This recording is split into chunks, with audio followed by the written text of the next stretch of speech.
I ignore 99% of advice. Here's why you should too. I am Elon Musk.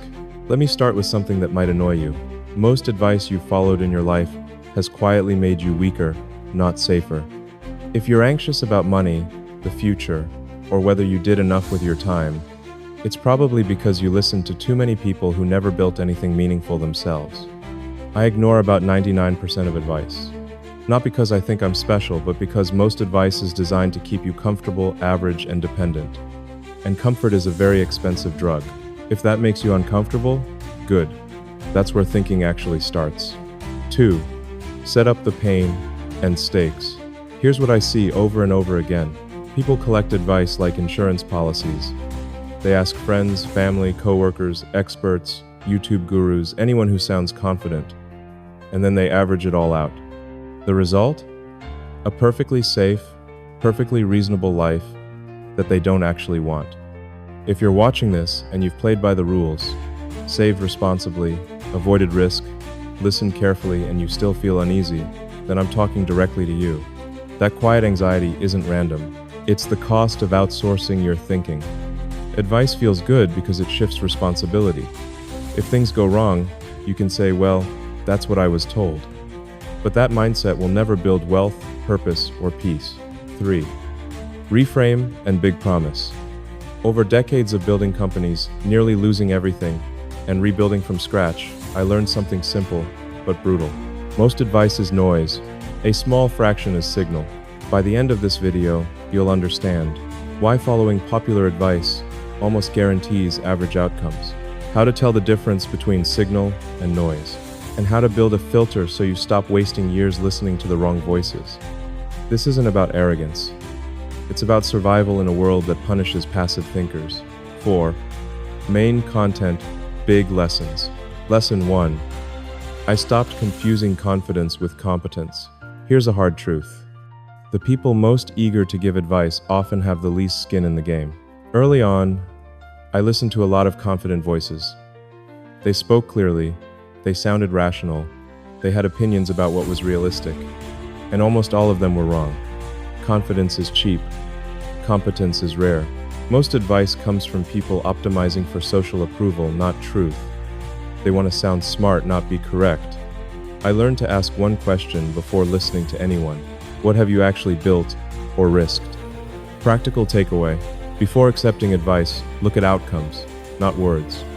If someone hasn't lived the consequences of their thinking, treat their advice as entertainment, not instruction. Lesson 2. I learned that average advice produces average lives. This one took me a while to accept.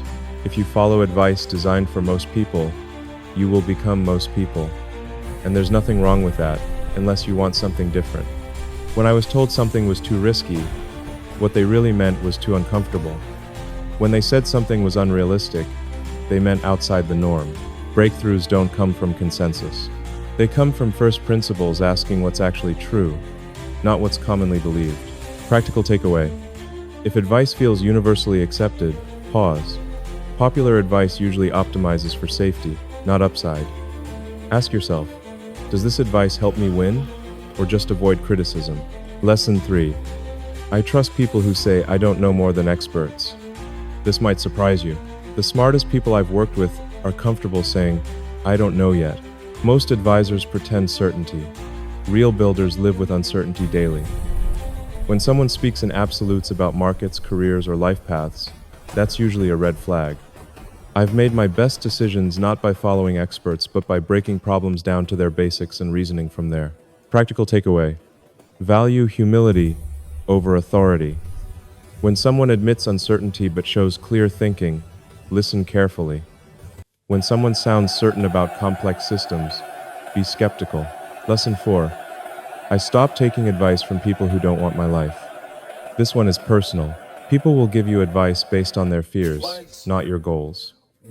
They'll project their risk tolerance, their regrets, their limitations onto you, and call it wisdom. I had to ask myself, do I want the life this person has? If the answer was no, their advice didn't matter, no matter how well-intentioned. Practical takeaway. Only take advice from people whose outcomes you genuinely respect. Otherwise, you're borrowing a future you might not want. 5. Myth-busting segment. Let's clear up a few myths you've probably heard your whole life. Myth 1. More advice leads to better decisions. That's wrong. More advice usually leads to paralysis. Clarity comes from fewer inputs, not more. Myth 2. Experts know best. Experts know their past. They don't know your future. Especially in fast-changing environments, expertise expires quickly. Myth 3. If it feels uncomfortable, it's probably wrong. No. Growth is uncomfortable by definition. Comfort is not a signal of correctness, it's a signal of familiarity. 6. Simple framework, checklist. Here's a simple filter I use, you can remember this. 1. Results.